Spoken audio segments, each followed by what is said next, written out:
You're on. Can you hear? Okay. Hey, hello, Washington, D.C. This is Tony Browder. Tony Browder here with the third episode of the Browder File here on WPFW. I am happy to be with you.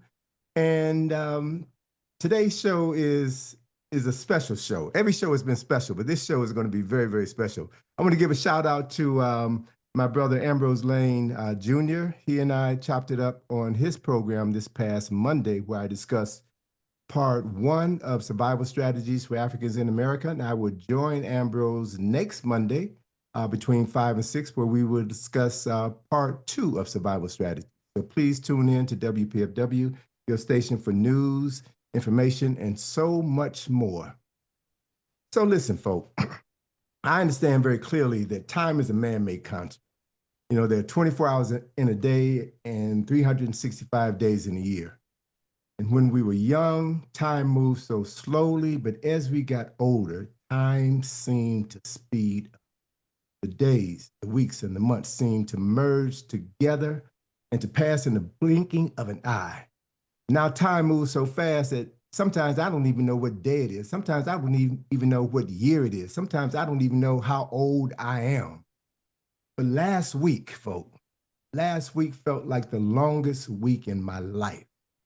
Every day, my head was spinning as I heard stories in the news of dozens of executive orders that were being signed, hundreds of January 6 criminals that were given a get-out-of-jail-free card. And then we heard about the erasure of civil rights legislation, the rolling back of other civil rights. There were firings, there were threats of reprisals, and hundreds of immigrants, legal and illegal, were rounded up, chained up, put on military aircraft, flown out of the country, and dumped on the doorstep of other nations. I've never seen anything like this. The last 7 days felt like 7 weeks. And folks, this is just the beginning of a relentless assault on our psyche, an assault on our souls, an assault on our senses. But we have a special guest with us today, a guest who will help us make sense of these crazy times that we're living in and will more than likely be living in for at least the next 4 years. My guest today is a dear friend, a great brother, brilliant brother, Dr. Jeff Menzise, who's an accomplished scholar and advocate with a passion for social justice and mental health. Jeff has master's degrees and bachelor's degree, I should say bachelor's, then a master's degree from Fisk University in psychology and clinical psychology. He came to Howard, where he earned a PhD in clinical psychology. He's earned graduate certificates in international studies, specializing in political science and information and culture. He is a global consultant, having worked with ministries of education in the Caribbean and West Africa. Dr. Menzise has authored 10 books and multiple articles. He created a popular radio show called Mind on the Matter. And he's going to give us his thoughts on some things that are on our minds right now. He has expertise in mindfulness, meditation, yoga, qigong, and is a well-versed and diverse brother. He formerly served as the Assistant Director of Race Relations at the Race Relations Institute at Fisk University, and he was the past president, the immediate past president of the Association of Black Psychologists here in Washington, D.C., an organization that I'm quite familiar with. I was blessed to have relationships with some of the founders of that organization and other members who helped to shape my consciousness. So, Brother Jeff, I want to welcome you to the airways of WPFW. It's so good to have you, man. How you doing? Man, I'm doing pretty good, brother. And I really and truly appreciate this honor, to be here speaking with you today on the Browder Files. I couldn't think of a better place to be right now, doing anything better than what we're doing, brother. All right, well, thank you, man. I appreciate it. And look, man, let me just ask you up front. I hope you don't mind if I call you Jeff. I mean, I'll call you Dr. Menzise if you want to, because I know some brothers out there who got PhDs and insist that you call me Dr. So-and-so. Yeah, but right. I just want to make sure that you're cool with it. Man, you already know, Tony. It's all good, brother. All right, well, thank you, my man. Thank you, brother. I appreciate you. Well, look, for the sake of today's discussion, I want the audience to know that when I refer to the current occupant of the White House, I will not refer to him by name. Okay. I will call him 92 because 45 and 47 is 92. Mm, And because, like you, I understand the power of names and words. And when you use certain words and names, you give your power mm, to people. And so I don't want to give him my power. I don't want him his name to occupy space in my head. So before we jump into this conversation, man, you know, you were the past president of the DC chapter of the National Association of Black Psychologists. Let me and the audience know why there was a need to create an organization specifically for Black psychology. yeah, man. Very, very profound beginnings and existence, just over 50 years at this point.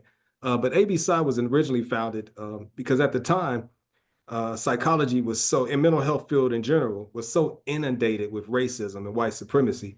And it was showing, through the policies and through the practices and the perspectives, even in the teachings in the universities and academia, it was so entrenched in white supremacist perspectives as well as practices. And, just even if it was just the exclusion of non-white people from the consideration other than as experimental subjects, experimentals, both like in the mental health establishment or insane asylums, and as well as as participants in studies.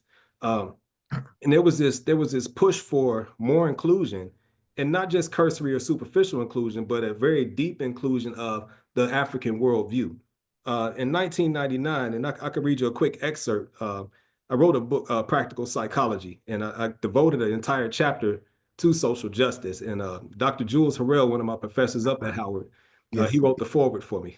and and when Mhm. he gave me the foreword, Tony, I went back and wrote a whole new chapter. I had to add a chapter. Dr. Harrell. Yeah, yes, Uh, but I referenced him last week when we were talking about education. Uh-huh. Beautiful mind, beautiful brother, man. And he wrote the foreword for me as one of my professors, and gave me a very sincere, genuine nod. And so after I read his foreword, I said, "Oh, I got to do better." So I went back and added a chapter. The whole socially just chapter, chapter 3, is what I added. And in that chapter, I quote Dr. Robert Williams, who's a former president of ABPSI. So in 1999, he sent a letter to the APA, the American Psychological Association.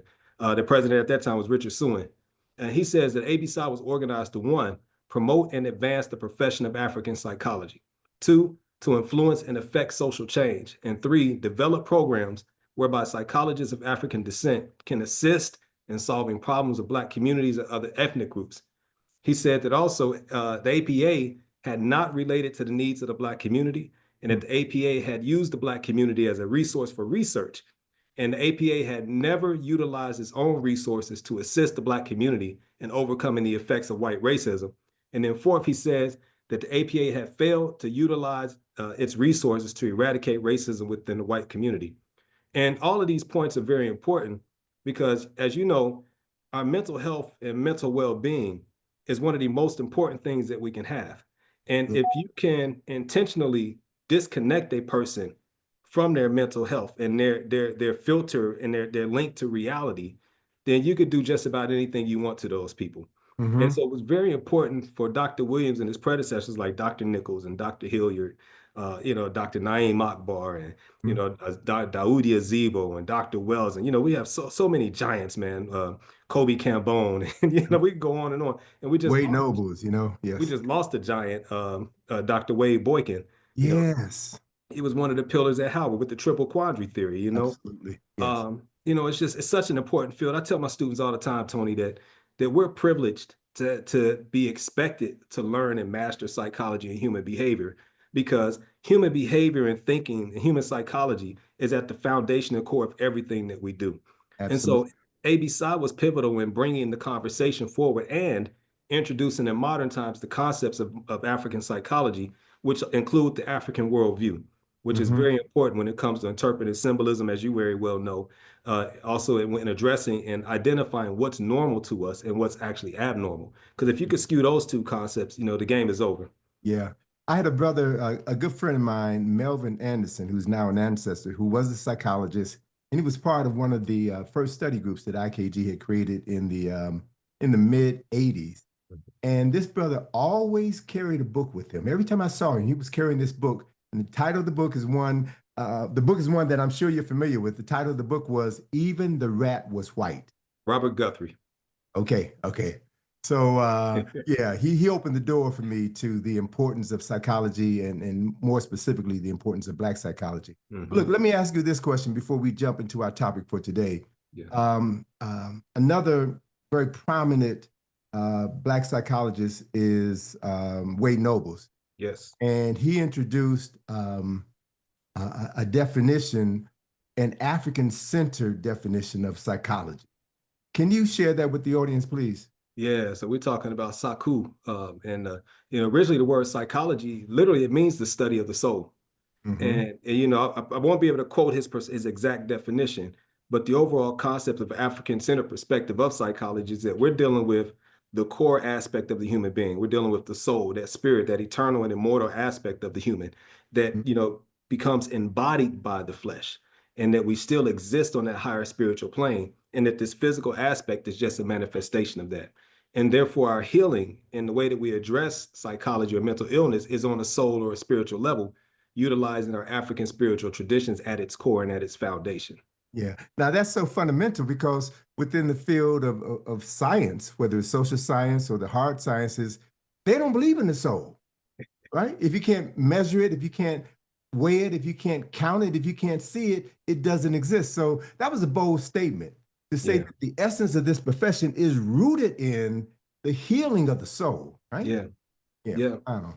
And you know what though, Tony, is I don't know if it's that they don't believe in it, but I think that the definition that has been brought forward has limited the concept of psychology to a tangible world because Mm-hmm. that's what they can manipulate and that's Right. what they can control. And so in that process, they have us turn our back on the soul and the study of our spirit, how to master it, how to cultivate it, and how to utilize it so that they keep us locked into a tangible world. And Right. so when you look at and I say they know because the Greek word psyche, is the Mm-hmm. soul. And that's what Mm-hmm. psychology is about, the study of the soul by literal definition in their terms. And so they Mm-hmm. know, but they had to boil it down and make everything else a pseudoscience or parapsychology, if you will. Mhm. Absolutely, absolutely. And that's an important point because while they may deny the existence of things that they can't see, count, or measure, some of them know that that's real. And behind closed doors, they talk about it, they dabble in some of these so-called parapsychological things because they understand the depth of it, the power of it, Yep. the energy behind it. Yeah, Yeah. well, look, let's jump into our conversation, man. When I invited you to come on today, I wanted you to specifically address issues of Black psychological well-being during the administration, the reign of number 92. So let's get into it, man. Okay. We have Africans living in America have dealt with racist presidents during enslavement, during the Civil War, Reconstruction, Jim Crow, and civil rights. There's never been a time in the history of the United States of America when enslaved Africans, Negroes, colored people, Black people, or African Americans have not had to deal with racist presidents, racist policymakers. So, what is it that we possess within our souls that has allowed us to survive, to endure, and to thrive during some of the most horrific times that human beings have ever experienced on this planet? Yeah. And, great question and great perspective. What I find it to be is our spirit, literally our soul, that part of us that's immortal, that part of us that is beyond the reach of the tangible world, but is intimately connected with it, right? And many of us aren't conscious of it. In fact, when you look at Sigmund Freud and Carl Jung, they spoke big time about the unconscious and the subconscious part of our psyche or the soul, right? And it's that part that keeps us connected with our power source.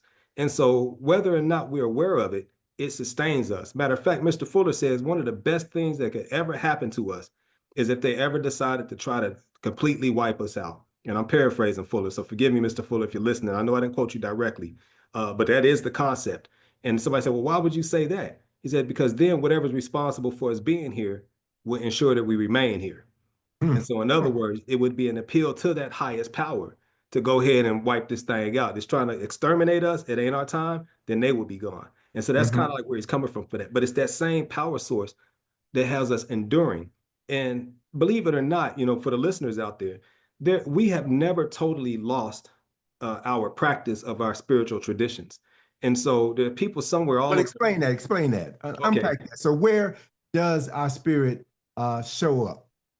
So very tangibly, thank you for that. So you ever think about somebody and then you pick up your phone and you see you had a missed call from them? Mhm. You intended to see somebody and you ran into them like, man, I was going to call you early, and you run into them out there somewhere. The fact, if I ask you this, Tony, if Big Mama had a dream about fish, what's going on? Now I forgot the symbolism associated with fish, but Big Mama, my grandmother, had dreams all the time, and whenever she had an issue that she was contemplating, she would always say, "Let me sleep on it." Mm, And then in the morning, she would have the answer to her problem.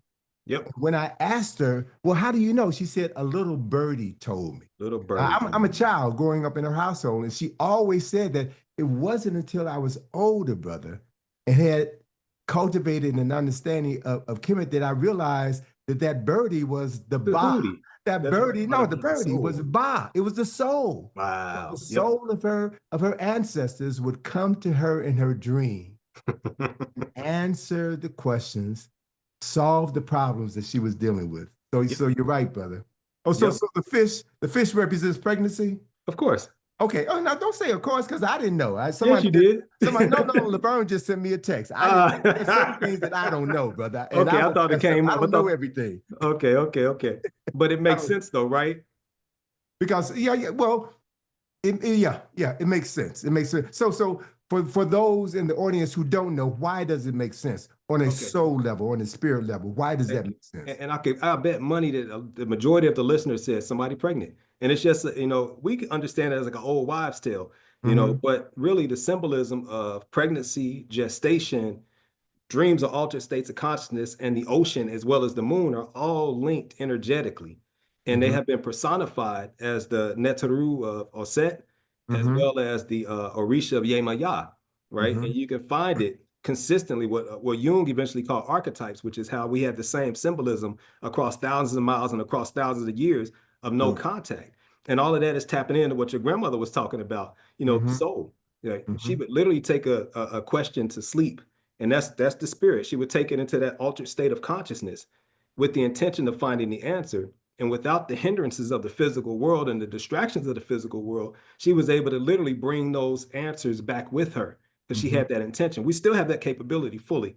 And Exactly. so in the little birdie, you said it would represent the ba, but Tahuti is also a bird, it's got the ibis, Mm-hmm. and you see the ibis standing and staring in the water as if it's meditating and reflective, right? Mm-hmm. So it too is traveling meditatively into an altered state of consciousness to bring back that wisdom for us. Mm-hmm. But that's why I said it makes sense, because of the connection between the ocean, the lunar cycles, pregnancy, Right. gestation, and all those other things. But there's another part of that too, because the egg, the fetus stays in the womb in a body of water, Yep. right? Yep. For 9 months. Yep. So we're in the ocean, like the fish are in the ocean.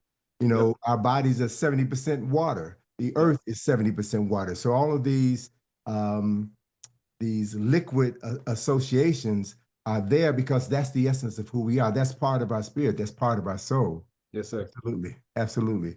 Yeah, I like this stuff, man. And let me just unpack another thing that you made me think of when you talked about dreams and the unconscious. I Mhm. remember reading the early works of Dr. Richard King, who was a Mm. psychiatrist. He wrote a series of articles called Uraeus, the Journal of Unconscious Light. Mm. And he talked about Richard King was one of the earliest melanin scholars. Yes. And he talked about the fact that the pineal gland, which is the master gland in the body, pineal gland secretes, manufactures melatonin and serotonin, right? Mhm. Sunlight causes the production of melatonin during the day and it secretes it at night. And Richard, I never forget it. The first time I met Richard was at a conference in Chicago. I met Richard King, psychiatrist, and Asa Hilliard, a psychologist. And Richard talked about the fact that between the hours of 2 p.m., 2 a.m. and 4 a.m., the pineal gland secretes this fishy substance called melatonin, which coats the brain. And it's the coating of the brain with melatonin which opens our mind or our doorway to the collective unconsciousness, to the ancestral realm. So that was the reason why my grandmother or any other person who goes to sleep with the problem in their mind and are intentional about finding a solution to that problem and puts it out to the ancestors, those ancestors will respond because that's the nature of our relationship. Yep. We saw a depiction of that in the Black Panther, except for Absolutely. that melanin was purple, Yes. right? They would bury them. The blue black, the deep black, so black that it is purple. Yep, I Yep. get it, man. And I get it. he traveled to that realm and he communed with his ancestors. Mm-hmm. And Dr. Richard King's work is so important. And like you were saying before we came on, man, it's a lot of stuff that's going into obscurity. Like those were literally the days. And I sit now and I'm like, where are our upcoming, Dr. Benz and Dr. Clark. And I know it's a new era. We're not writing like we used to back then because we've got so much technology. But oh man, I mean, I loathe the day that people don't remember those names in their works anymore. Sure. Well, look, I do have to acknowledge the fact that while those greats are gone, those giants are gone, they live in us. Nice. We speak their Absolutely. name in order to bring them into our consciousness, and they inspire us. Literally, they inspire us. They inspirit us. Right. And they're in our thoughts. And that's why names are so powerful. Names can bring certain power to you or remove or minimize certain power in you. So when you understand that on a spiritual level, man, on a psychological level, you choose your words very carefully. That's true. So Absolutely. look, let me ask you another question that delves with this concept of our collective past or our collective consciousness. How can we use that power to help us now? Because, the next 4 years are going to be very trying on our soul. And we also should be very aware of the fact that laws that are written, actions that are set in motion during the next 4 years will have repercussions over the course of the next 4 decades. So we're going to be dealing with this energy for quite some time, and we have to have some tools to prepare ourselves to deal with it, to neutralize it, and to strengthen ourselves. So as a psychologist, man, as someone who understands the healing of the soul, what advice can you give our listeners? One of the first things, to quote Mr. Neely Fuller Jr., is until you understand racism and white supremacy, what it is and how it functions, everything else you think you understand will only confuse you. And so if we're looking at it without that understanding, then we're destined to be confused. And he says that the purpose for deception is to confuse. And the purpose for confusing you is to render you basically powerless, right? And ineffective. And so I would say the first step is to just try to step back and get as clear of an understanding as possible about what's really, really going on. And the other thing, and part of what's really going on is that this is not really new. It's the same thing. Mm-hmm. And it's the refined version of it, right? To where it doesn't look like what it's always been. And that's part of that is to keep us disoriented, and thinking that, oh my God, we've never had this experience before. What are we going to do? And the idea is that, when you think it is new, then you're going to have to figure out what's going on. But if you already know what's going on and understand that this might be an expansion stage, because we've never, in either of our lifetimes, we haven't seen the expansion of the United States the way that it is being talked about right now. We've acquired, Puerto Rico and, Virgin Islands and Hawaii Alaska. and Alaska, Mm-hmm. but we haven't seen such an attempt to take on a massive plot of land since probably like the Louisiana Purchase or something like that. Sure. And so, No, but I was going to say, staying in that train of thought, but let me ask you, man, what we're seeing now is actually a repeat of the things that we've seen in the past. yes, So it's really nothing new. right. But it happened so long ago, and because we don't have a deep understanding of history, we Yes, think it's new. But right. this is the same old game. It's the same game. And that's the important understanding because that's what helps your psyche. That's what helps your mind to understand that, because feeling that this is doom and gloom, That's a psychological tactic to promote doom and gloom, a sense of doom and gloom, a sense of helplessness, a sense of hopelessness, because what that's going to do is going to increase anxiety as well as increase depression, right? And so if you have an anxious and depressed population, then you have a population that's more susceptible to escapism, meaning not dealing with the reality of the situation because the reality seems to be so overbearing. Sure. When you have a population that's susceptible, right, to escapism, then you also have a population that's susceptible to increased substance use and abuse. And nowadays we're talking about technological abuse, infinite scrolling. That's why your news feed would never run out. I don't care how much you scroll. I have my students all the time. I say, when can you run out of scrolling? They're like, well, I never thought about that. It never ends. I said, exactly. You could sit there 24/7, 365, like the humans that finally showed up in that cartoon Wall-E. If y'all haven't seen Wall-E, check that out. When the humans finally come into the movie, they're all in these automatic seats, screens right here in front of their face, consuming junk food the whole time, and they seem to be people who sit there all day and consume junk food. That's part of the positioning and the posturing of what we're experiencing right now. So here's how I described the previous administration. That was a slow boil, right? This is like the ice bucket challenge. Right? It switched up. It's like that, kind of lulled to sleep. And even the positioning of the two candidates that we had to choose from this time was divisive in and of itself. And it was divisive along racial lines, political lines, as well as sex lines, as in male and female. Exactly. And again, all of that is to stress the connections, right? To put so much tension there that if we wanted to band together, we got so much BS to sort through right now, men and women, that it's going to be very hard for us to come together, certain of us to come together to have a whole collective approach, which is the foundation for our Black mental health. So then, given that reality, Jeff, what do you do? I mean, that obviously there are things that we can do, but they're not talked about in the general public. So you, as a scientist of the mind, give me three things that you can recommend that we can do. One, understand that things are not as they appear to be. Okay. And if you establish that foundation and that perspective, then it's like, okay, let me start trying to see it for what it really is. In other words, expand your mind about possibilities, right? Understand that I'm gonna be really careful here. And forgive me if I'm a little too careful. That's okay, brother. But just understand that much more is contrived and made up than what we believe it is. And that, I always describe politics as like Don King having two fighters in the ring, right? At the end of the fight, Don King is always smiling.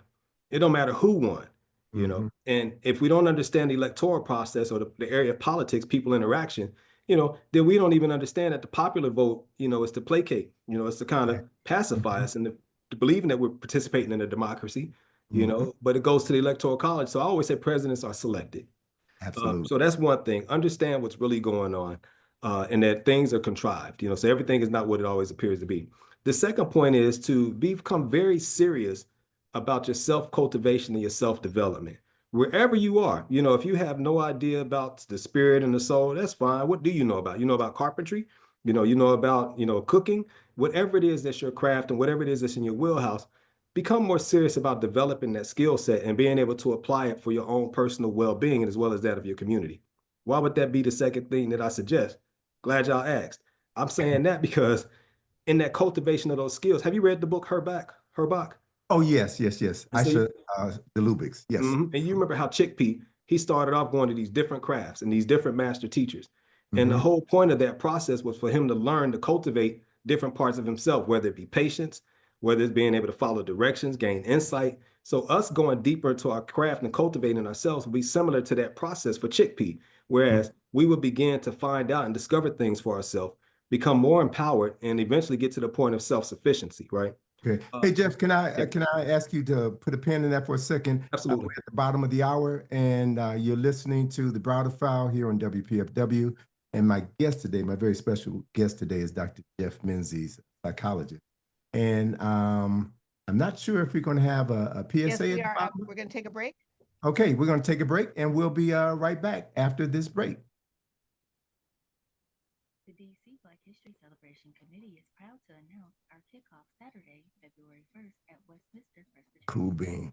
401 I Street. Hey, Tony, will you be taking calls? There's a caller on the line. Okay. No, we're not taking calls. help. I understand. Mhm. Yeah, I'm gonna wait a little bit later before we take calls. Yeah, Yeah, I don't want to get hijacked. I want to give Yeah. information. it happens. It happens easily too, Absolutely, too easily now. man. 240 And sometimes intentionally. That's Mhm. Saturday, Yo, of course, February 1st, of course. 11 a.m. at Westminster Presbyterian Church to kick off Black History Month. WPFW, building a better world, one broadcast at a time. You're back. This is Tony Browder. You're listening to WPFW, the Browder File, and my special guest today is Dr. Jeff Menzise.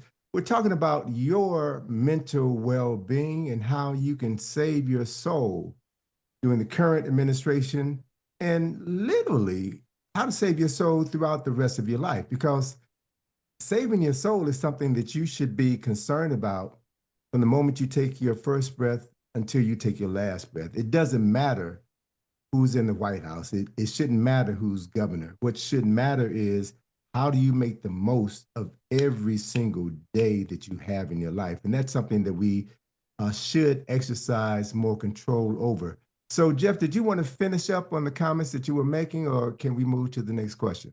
Sure. So really quickly, I'll just offer the third thing that I would suggest, which is to understand that you're more than just your physical self, and that you exist beyond your mind, beyond your psychology or your brain, what we consider our thought processes and things. And that when you understand that, and you seek to understand what that is and what it means, then what you do is you awaken a whole nother aspect of yourself. It is very much related to my second point. And you begin to awaken this aspect of yourself, and then you show up to any situation, or you show up better equipped to deal with whatever that situation actually is. So you become a more efficient and effective version of yourself. Then you become a better problem solver. You become a better problem avoider, right? No matter what's going on around you, you can operate in such a way that you have a better understanding of the situation and therefore a better response to it. Okay. But Jeff, I know you, so I also know that you have experience in various African spiritual systems. Yes. So it appears to me that psychology has been a part of African culture for thousands and thousands of years. How would you, as a psychologist, define African psychology or psychology as it was used on the continent? Mm-hmm. So you're correct. It's been since we have been. And what we call African spiritual tradition is African psychology, right? It is the technology of the soul. It's the reason why our rites of passage programs existed, the ancient ones. It's the reason why our ancient systems of initiation exist. It's the reason why today in modern times, with the modern technology, they cannot understand how certain ancient principles, structures were developed, cultivated, and understood to this day. And it's because there was an implementation of processes to help to not only understand what we are as human beings, all aspects of us, including our soul, but then there was also methods developed to heighten, and to expand upon that and to increase our abilities. And we had less of a distraction then. We had less of an open enemy then. We had less of a principle that was intentionally designed to thwart that process. Let me show you this. It's real simple. Disorientation, since we're talking about psychology, and for all my psychologists out there, you know this. One of the first things you do with a patient in the introduction, in an initial interview, is you orient them ×3. And that means you ask them who they are, where they are, and when they are. So they should be able to tell you literally who they are by name. They should be able to tell you where they are located, right? DC, wherever the place may be. And they should also be able to tell you when it is. Like in the beginning, you talked about sometimes you don't know what day it is. And we're not even talking about sometimes, hey, is it Thursday? Man, I felt like it was Wednesday all day. Not like that, but really thinking like we're in 1492 and we're sitting here in 2025. And any type of miss on any one of those 3 questions throws you totally off on any one of them, right? It means something is not connecting. Watch this intentional spinning of our time orientation. So the prefix octo stands for which number? Yeah, 8. Yep, right? absolutely. And we got it as the 10th month, right? So we got Septem, which is 7, and it's our 9th month. Octo is 8, which is our 10th month. November is 9, and we have it as the 11th month. And Decem is 10, but it's our 12th month. And when you're looking at why would those numbers not represent the appropriate number of the month? And that's a disorientation tactic. Now watch this. If we started the new year at the spring equinox, then March is 1, April, May, June, July, August, September, Mhm. October, November, December. It lines up then appropriately. And I had already had the missing of the numbers with those certain months, but it wasn't until I got a text from Brother Terrence Howard the other day. He said, I Mhm. would wish you a happy new year. He said, but that doesn't start until March, right? You know, we go back and forth with the cycles and stuff a lot. And Mhm. it was literally right after you had reached out to me about, you know, doing the show. And I told him I was just thinking about this very now as far as time disorientation. Right. And he texted me literally while I was in mid thought like that. So I had thought about starting at March to line them up properly, you know, so he Mhm. offered that. But anyway, I say all that to say this, that disorientation is intentional because if we're functioning in what could be the 10th month, which is the 10th month by name, Mhm. as if it's the 12th month, we've already skewed our concept of time. And that disorients us. Now we're able to function in this disorientation, but imagine if we were able to realign with time. You said a man-made principle, but it's a force either way. I think Mhm. the concept of it that we have is man-made. It's a man-made interpretation of a force that really exists, you know. Absolutely. Absolutely. You know, what else is significant in that analysis of time is that the calendar that we operate under is the Roman calendar. Right. And the Romans learned the calendar from the Egyptians. When Julius Caesar brought Cleopatra to Rome, she brought her scientists, and they corrected the Roman calendar. Mm, And then Julius Caesar decided that he was going to name the seventh month after himself. So July was named in honor of Julius Caesar, and he wanted his month to be longer than the month that preceded it. So he took a day off of February to add to his month. Julius Caesar was killed, and then his predecessor, Augustus Caesar, said, "Well, look, I'm going to name my birth month after me, so we have the month of August." And he right. too did not want July to be longer than his month, so he also took a day out of February and added to Mm, his month. Thus, when you look at the calendar, July and August are the only 2 months of 31 days back to back, mm, and February has been shortened. And you right. need a rhyme to help you remember how many days there are in a month. So we Right. all have been disoriented Yep. Intentionally so, you know. intentionally, so which is why I've been obsessed with understanding my African history Mhm. in an effort to reorient myself. And then by doing so, I encountered Black psychologists and Black psychiatrists who Mhm. talked about the importance of reorienting your soul so Yes. that you can align body, mind, and soul and Mhm. know yourself and then to act on that knowledge. So that to me is why your profession is so critically important, brother. Yes. You know, Yeah. we really need to be lifting sisters and brothers like you up, give you more prominence so that you can help those of us who are ready There you to go. straighten out our minds so that we can think correctly, speak correctly, act correctly for the benefit of our families, our communities, and all of those institutions that are important to us. So listen, let me ask you this. Since, you know, we're coming to you live from Washington, D.C., Mhm. the nation's capital. And when I first moved here in 1971, D.C. was Chocolate City. And a Mhm. number of Black folk in Chocolate City worked for either the district government or the federal government. So there were a wealth of Black people who were civil servants, had good jobs, and did quite well. So now we're dealing with the reversal of that situation. You know, we're losing, government employees are losing civil rights protections. They're losing DEI and legislation that was created in order to guarantee, you know, rights within the workforce. So how do government workers negotiate this new terrain now that it appears that the rug is being pulled out from under them? Yeah, I mean, it's a very, very deep time, man. And you know, everything operates on cycles. And, you know, unfortunately, you know, it might be that that time for preparation has passed. Mm. That those who, Wait a minute, wait, stop for a minute. oh, yeah, man. Repeat that. Repeat that line, brother. It's we know everything happens in cycles. And unfortunately, it may be that the time for preparation has passed. Mm. And that's, you know, I'm not a doom and gloom person, but I'm very much realistic. And, you know, the cycles was there. And again, if we didn't understand the system that we were in and how it functions and how it operates, Everything else we thought we understood just had us confused, because that's why a lot of people right now are confused. Oh my God, what's happening? What am I going to do? So, man, I got a perfect visual for that statement. The time Yeah. for preparation is past. Think Katrina. Yeah. Those people who were prepared and knew that the storm was coming and had the resources got out of Dodge. Either Yep. they drove out, either they flew out and they sought safe harbor. Those who didn't have a clue as to what was happening and what was coming, who Yep. out partying, who were just doing something that they shouldn't have been doing, they were the ones who were on the top of the roof That's right.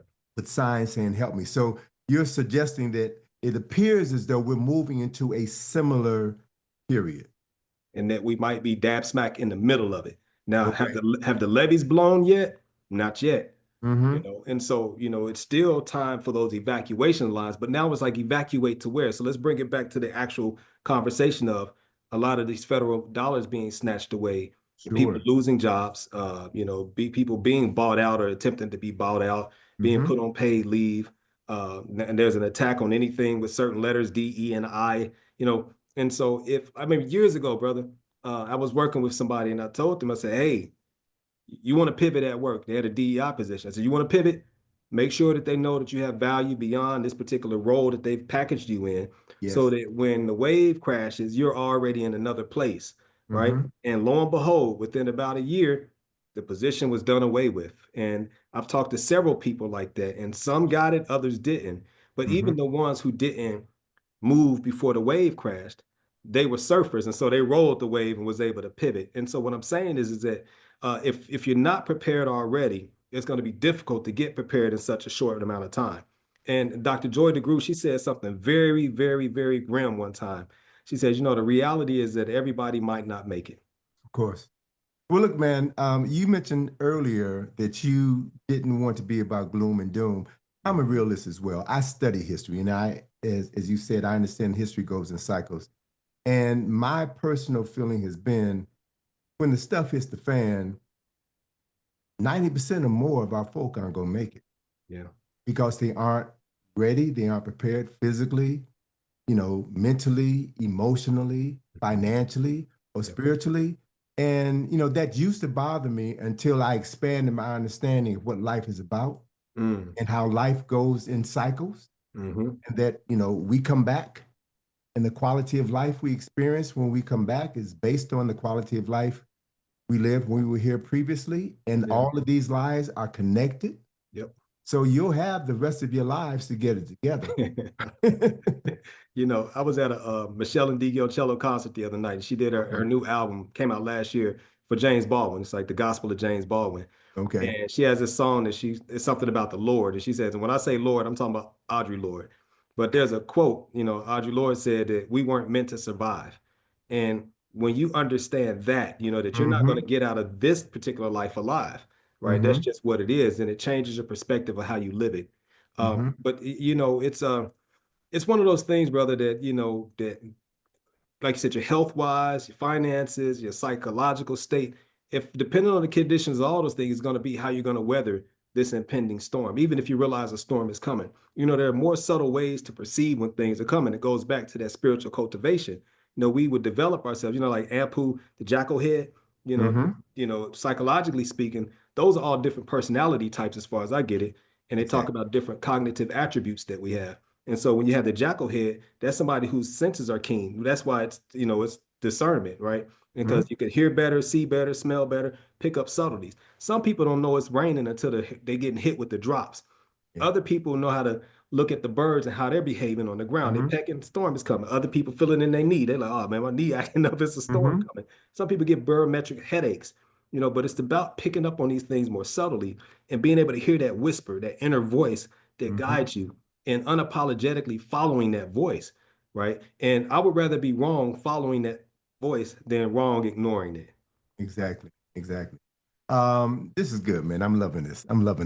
Well, let me just deviate from the course of questions that I have prepared for you and go back to a comment you made simply in passing about receiving the text from Terrence Howard. You did an interview with Terrence Howard a couple of years ago, where you all talked about life, you talked about math, you talked about physics. You talked about perspectives of consciousness. What was that conversation like, man?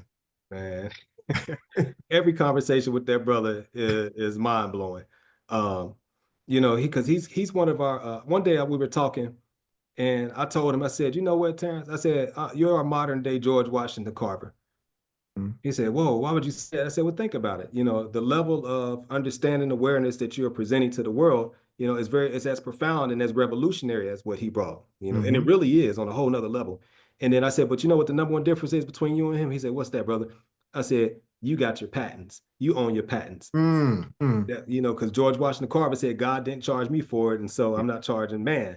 And them folks took it, and they running off with them billions to this day. Absolutely. But very profound, man. And, having the opportunity of knowing him and, being fortunate to call him a friend, true friend and brother, quite similar to how you and I are close, it's like, it's amazing because I get to see a different side of him that the world is shielded from.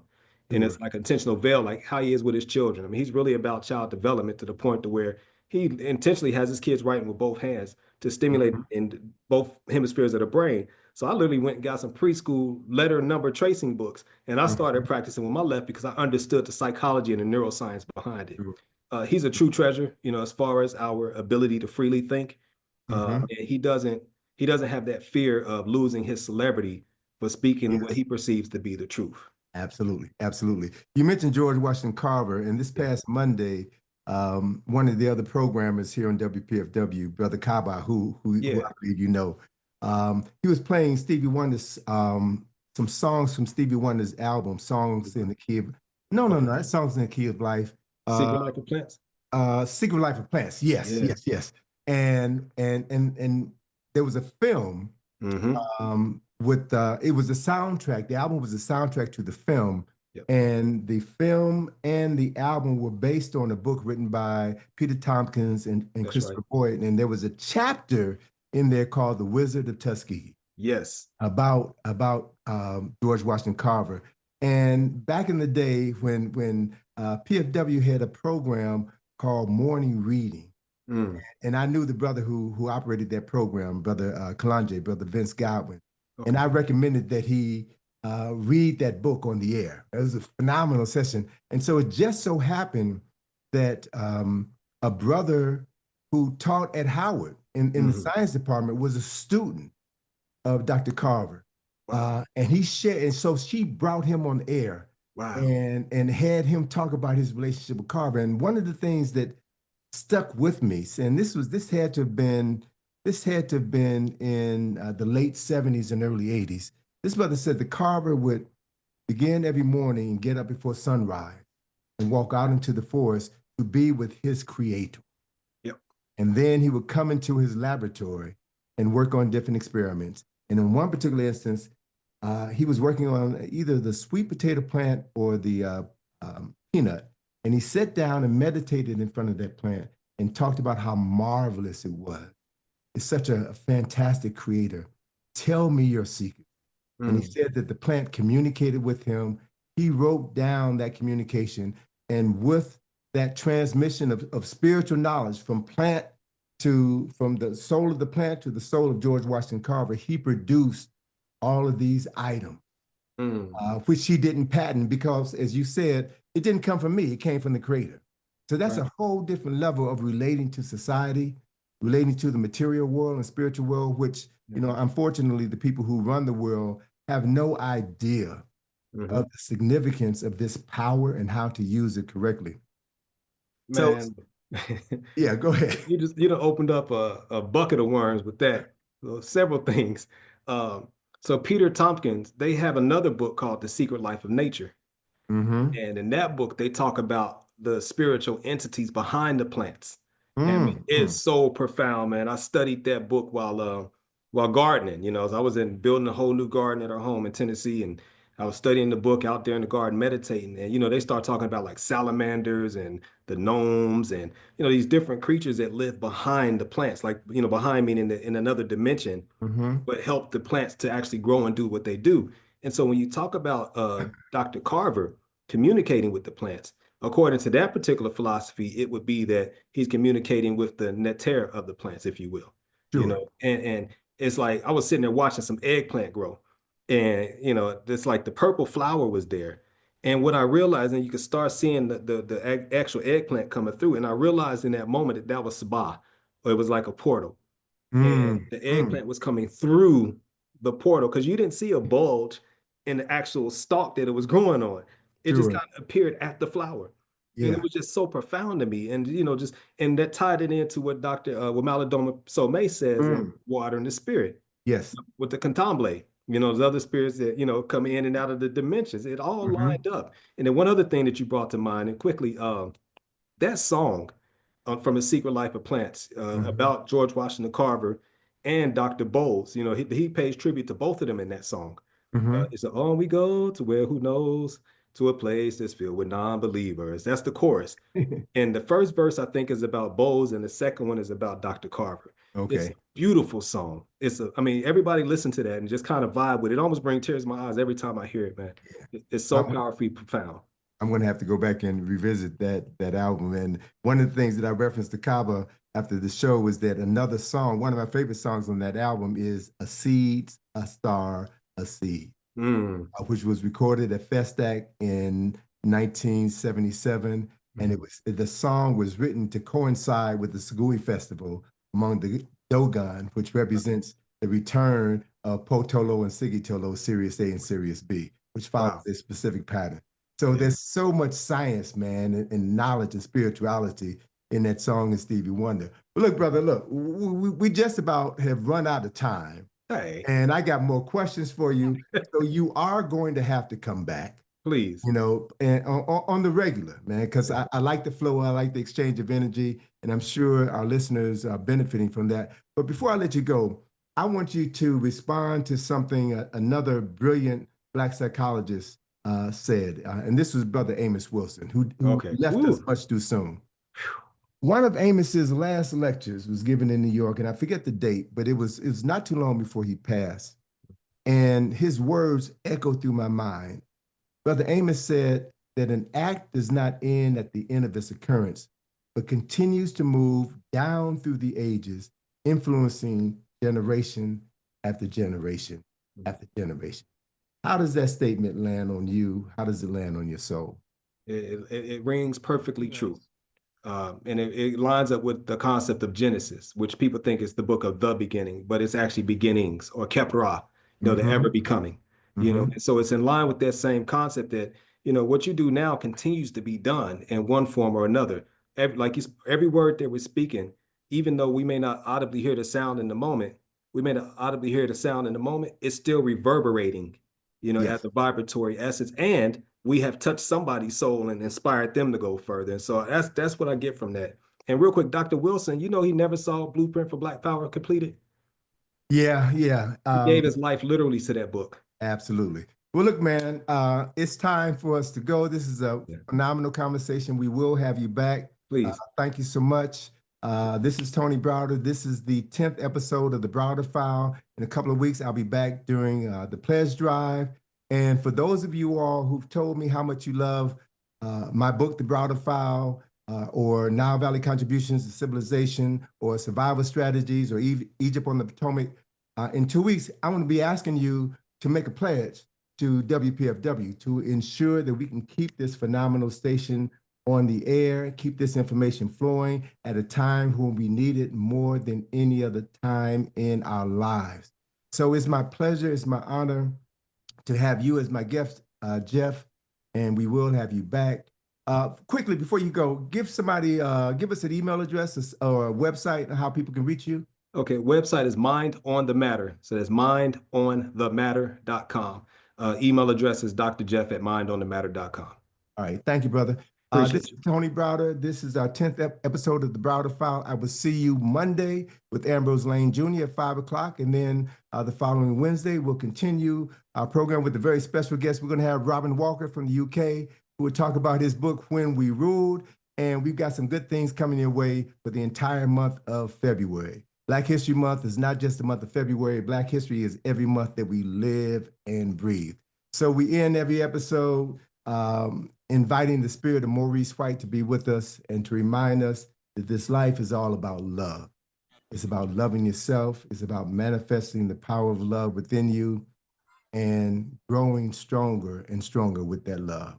This is Tony Browder here on WPFW, the Browder File. I will see you on Monday and again here next week. Let's go. No, you're busy, No, let's go. but yeah. So I was just sharing with you that I had met a young graduate, a young sister who had a degree in psychology, but she had never heard of the Association of Black Psychologists. And I've been meeting a number of young folk who are also psychologists and have never heard of the Association of Black Psychologists. How do we deal with this? How do we make sure that the knowledge of certain scholars is not lost on people who choose to follow this important profession? Yeah, it's so important that, for those of us that are professors, and academics, that deal with psychology, it's incumbent upon us to bring those works into the classroom. It's a very important for those of us that are writing and we're doing our research, and we need to encourage our students to include these works in their dissertations, in their theses, in their papers. And that's what I did. I was blessed to have Dr. Wimbush as my undergrad professor, my bachelor's and my master's degree. He says I'm the only student that he's taught on all three levels. When I was at Howard, he was on my dissertation committee. But that's how I met Dr. Welson and her whole frame of thought. That's how I learned about Black psychology, having an instructor like him. And from there, I understood what my mission was as a professor. And so when I was at Howard, man, Dr. Harrell, he let me teach race and racism. He said, I'm the only other person he's ever let teach race and racism. And what I would do as his student aide, and I taught it fully on my own the summer after I graduated. But before that, I was a student aide. And I would go up to the house of Kemet, Tony, and I would buy 3 to 5 books, like every week. And I would come to class and I would do trivia with the students and give them one of these books. And these are Amos Wilson books. This is Isis Papers. I would just go through the store, find 5 books every week and give them away. One brother said to me, I saw him years later, just happened to be in DC. And he said to me, he said, hey, Doc, how you been? I said, what's up, fam? He said, you remember me? I said, you look real familiar. He said, you came to class one day and I won one of those books. It was by Amos Wilson, Falsification of African Consciousness. Wow. He said that he ended up going to jail. And he said it was what he learned from me in those classes and from studying those books that got him through and helped him to use that period of time for refinement. And he said he couldn't be in a better place right now. He attributed that to receiving those books. And so I say that to say that as psychology instructors, we have to understand that what we're doing is transformative, right? We are literally introducing students to the concept of psychology, and we should be doing it from an African-centered perspective because that's more expansive than the Western. You don't have to get rid of the West, but when you provide the more put it in context, it's just like what we have as visible light is a small sliver of the entire spectrum. Good example. Right? And so it's on us. We're the reason why they don't remember, and we're also the reason why they possibly can. And I'll never forget, man, I was teaching intro to psych at Howard. And, all of my professors are now my colleagues up there. And so I got called into the office one day and it was Dr. Campbell, good brother, Dr. Alfonso Campbell, neuropsychologist. And real quick, he would have these models of the brain. And I was so glad he wasn't a neurosurgeon, man, because he would tear that thing apart, man. And and this part right here, showing you the amygdala, all kind of stuff, man. I love Dr. Campbell, man. But he called me, he was the chair at the time. He called me in his office. He said, well, okay, Jeff, well, I got a complaint. I said, oh, what's up, Doc? Tell me about it. I ain't tripping. He said, well, we had a question about what type of psychology you were teaching in the class. I said, oh, really? He said, yep. I said, well, anything that I'm talking about in there, I could defend it. He said, I know, that's why I ain't worried about it. He said, but I had to raise it because it came up. So one of the students in the class has a relative who they came to the department and said, what kind of psychology is this guy teaching? And what the problem was is when I talked about developmental psychology, and I brought up Eric Erickson, who's a well-known psychosocial stage he developed the psychosocial stage of child development. And so, we got trust versus mistrust, autonomy versus shame. And all of this is the typical stuff that's taught. I literally used the PowerPoints that came with the textbook. So I wasn't even creating my own PowerPoints. But what I did, Tony, is I brought in Eric Erickson's book itself, Childhood and Society. And I read a quote out of the book to where he referred to Black children as nigs. And he talked about Black women as Mamie Honeychilds and he talked about the anal sadistic in males. And so I just quoted his own words. And so what Mm, I would do is augment and sure, broaden the perspective on these standard topics. And people talked about Sigmund Freud. Dr. Laila Africa used to call him sick man Freud. I miss Laila, man. He called him sick man Freud. And I had this disdain for Freud for a long time sure. until I started reading Freud himself. And I Mm-hmm. said, oh, this dude was studying African-centered spirituality, Absolutely. but from the left brain perspective. And Mm-hmm. this is a dual hemispheric society. So he Mm-hmm. could only grasp what he could grasp, but he was doing it in good faith.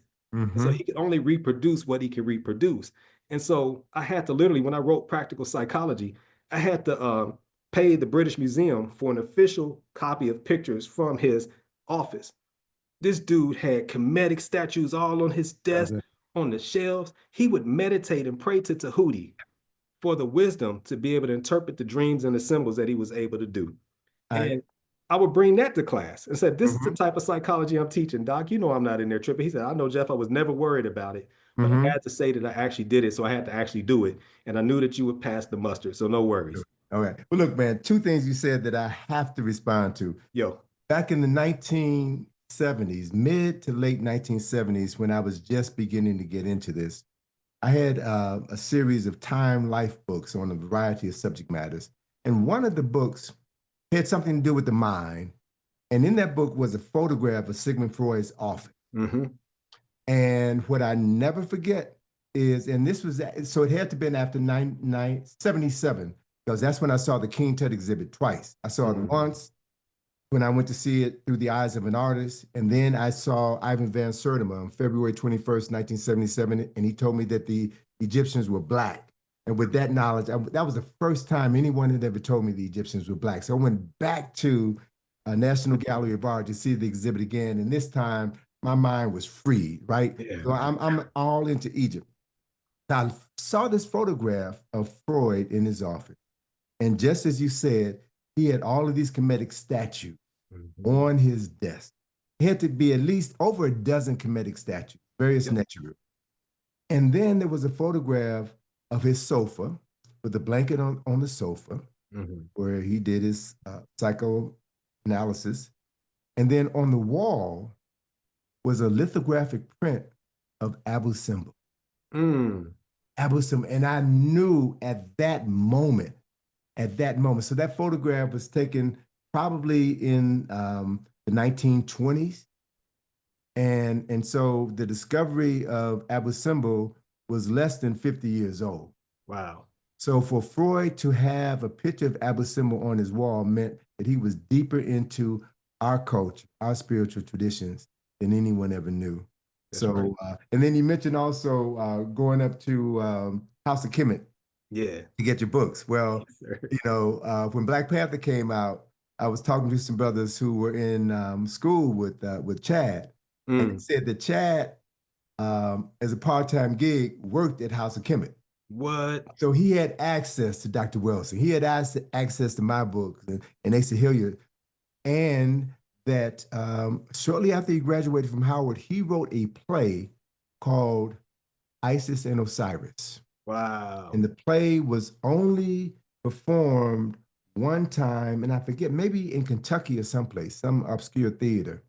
But he was aware of the Asarian drama and had been prepared to play that role of T'Challa in the Black Panther, which is a modern retelling of the Asarian drama, right? Yes.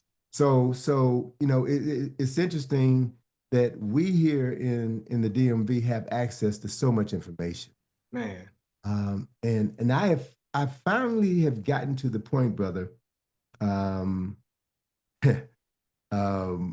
I'm reevaluating my position, my thinking on Egypt on the Potomac. Okay. I had so it was an ABC event in DC. It had to have been around 87. Okay. And Asa was speaking. I went to see Asa. We were in at the Howard Inn Hotel, right? Nice. So Asa invited a couple of folk up to his room afterwards, and that's when he introduced me to Dr. Nichols. Wow. And he told me, tell Dr. Nichols about your Afrocentric tour of Washington, D.C. That's what it was before I rebranded it as Egypt on the Potomac. So initially, when I created this field trip, my thinking was that white folk had taken African symbolism, African mythology, African architecture, and used it to create a DC. But now, as a result of 15 years of excavating tombs in Egypt, and then finding those two tombs that have the Sankofa symbol painted on the ceiling, my thinking has expanded to the point where Africans knew the Kemet was going to fall, and they made it a point to safeguard certain pieces of knowledge and bring it further west so that it would be safe from the coming oppressor. And as I followed that line of thought, then I had to recognize the fact then these sages, these souls had to have known that West Africa was going to fall. These Africans were going to be brought further west, but they wouldn't be able to bring their writing with them and their books, their sciences, their philosophy. It would all be internalized. So as I now have a deeper understanding of the time that we spend here in this country in captivity, this information was buried in our DNA, and white folk have always used Africans when they were about to initiate a new endeavor. Case in point, with the founding of the writing of before the Constitution was written, they had, what's the term? They had, I'm blanking on the term, but they had these interim presidents who only served in office for 1 year. The Continental Congress? Continental Congress, right? So there was an executive of the Continental Congress, and they only served 1 year. And the very first president of the Continental Congress was a brother. So they're beginning a new endeavor, and they have a brother. When they decided to create a new capital, a permanent capital for this new nation, Thomas Jefferson selected Benjamin Banneker to do the celestial observation. So again, as they're about to undertake a new endeavor, they get an African, of course, to open the way, because they had to have known that there's a soul, there's a spirit, there's an energy in us that they can tap into and use in order to elevate whatever they are about to do. So once I began to look at Egypt on the Potomac from this perspective, I realized that our ancestors were working through these white folk to set all of this up, to bury things. So that when the time came and this decadent system fell, we would have in our own backyards the tools to rebuild this country and save the world. So I have a feeling that this is where all of this is leading, and that we have to do our job to keep this information alive, so that the children or grandchildren that we're bringing into the world, the students that we're interacting with in the classroom, we have to wake up the spirit within those bodies so that they will know who they are and know what time it is and do what is required in order to keep moving this thing forward. I agree with you 100%, my brother. And part of what you're coming and speaking to the Phylaxis Convention, the Prince Hall Masons.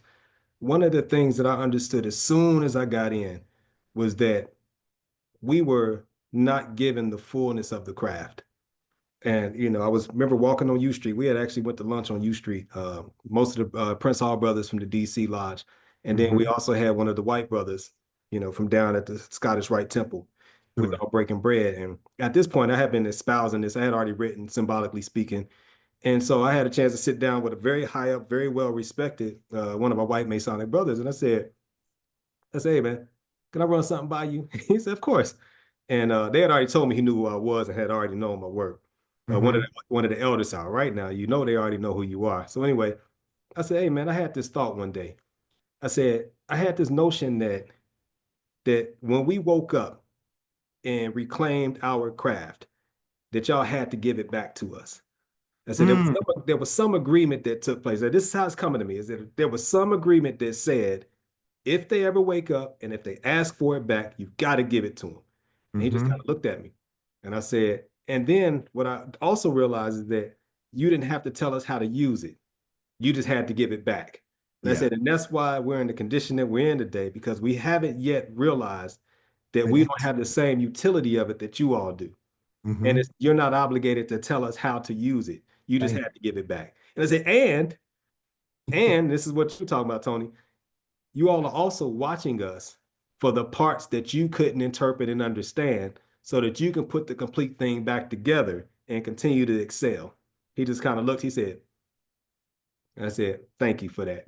Mhm, mhm, mhm. So many areas, that's what we're experiencing. Yes, You know, sir. and people like Sir E.A. Wallace Budge, Mm. people like Sigmund Freud, Mhm.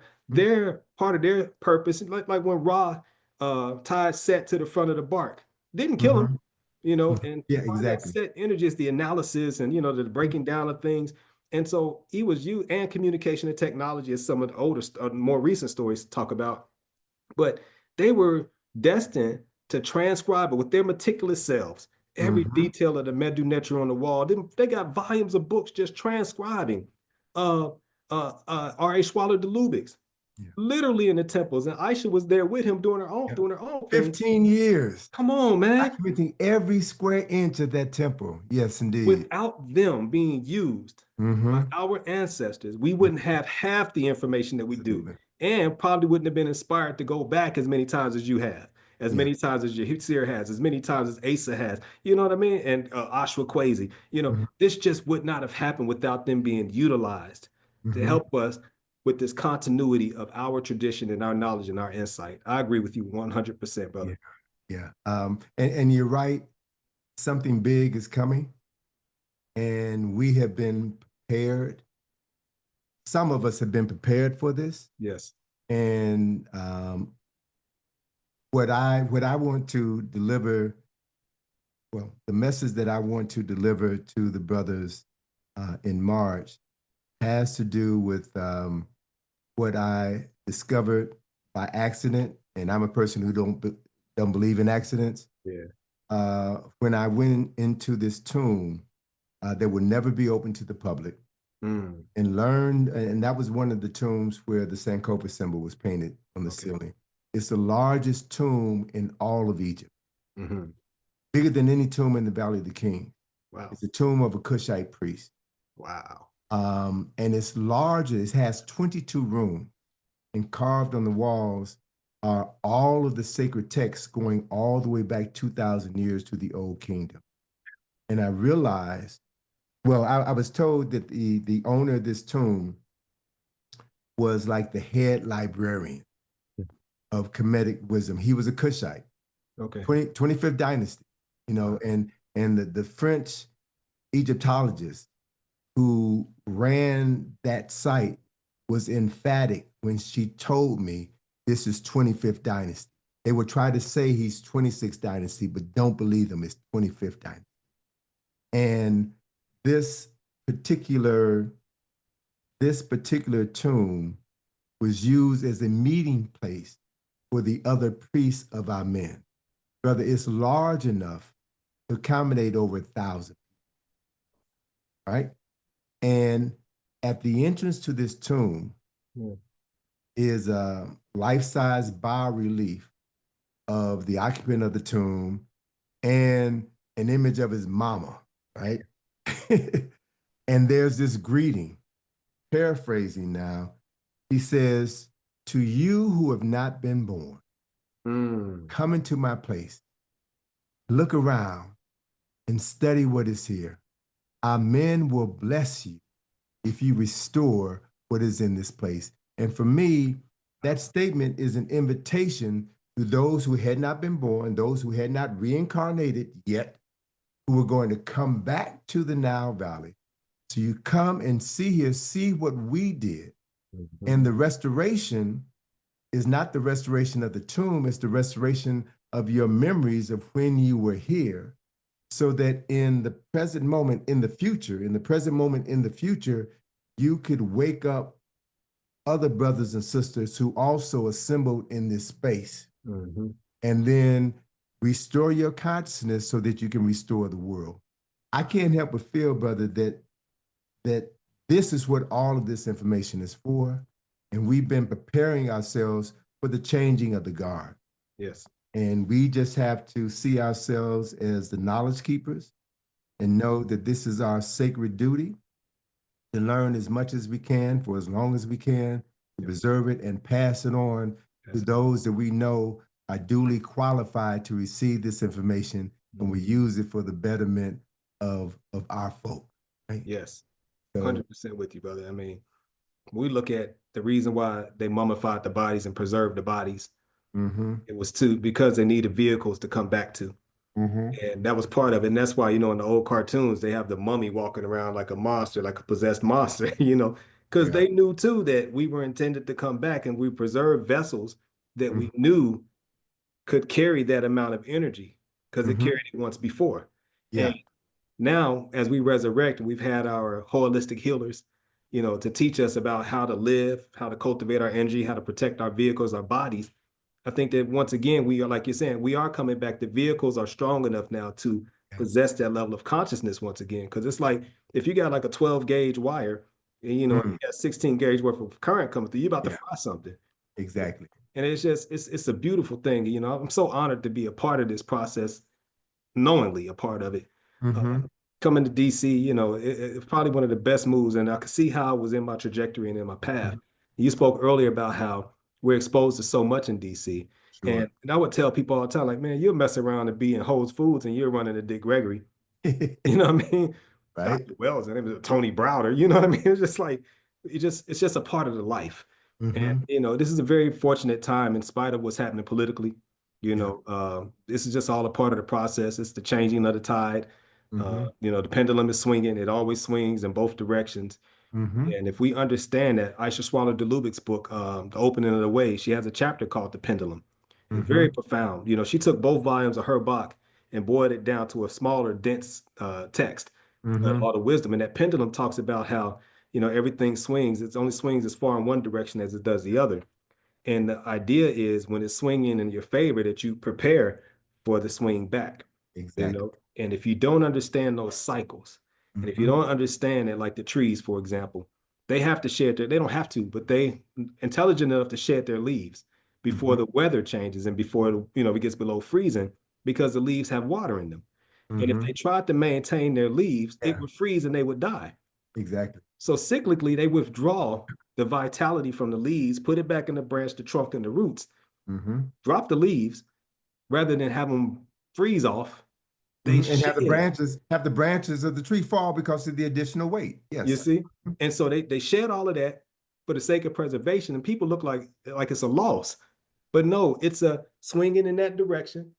Regroup, the root system stretches out further, deeper for more nutrients and water. And then in the spring, everything comes back bigger and better than ever. And so if we can understand those cycles and be able to prepare and live accordingly, but again, we're purposely disoriented from time so that we can't get in line with it. No matter how we try, if we operate with this understanding, we would never catch up. With that understanding, we will never catch up, and that's by design. Yeah, absolutely. But the beauty is that there are souls who come back with their memory intact, and they pick up where they left off. Yes, right? sir. And then those souls, when you recognize another soul in Whole Foods or House of Kemet, you all kick it and you expand your knowledge, you expand your influence. So, I know, brother, that we had interactions in previous lifetimes. Absolutely. I know that. I know that. Yeah. And the quality of the relationship that we have now is based on relationships that we've had in the past, and it's establishing the framework for relationships that we will continue to have in the future. And that's how this thing works. I live my life with that knowing, and it makes life worth living and helps me feel comfortable when we're living in times like we're experiencing right now. I ain't worried about 92. No. It doesn't matter in our world. Aware, but not worried, Yeah, absolutely. You have to stay aware, right? You have to have that situational. I'm from Chicago, brother.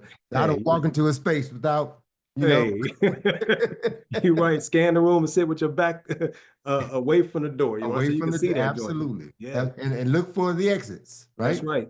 Dr. Wells, and she used to call it a healthy sense of paranoia.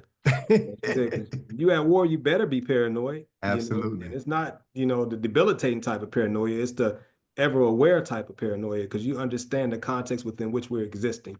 Sure. It will save Wow. your life. Save your life. Well, look, brother, I thank you so much for your time, and I will have you back. We'll make the airways available to you. If you got something of importance you want to share, Okay. consider me as a vehicle, as a Right on. mouthpiece for you to get the word.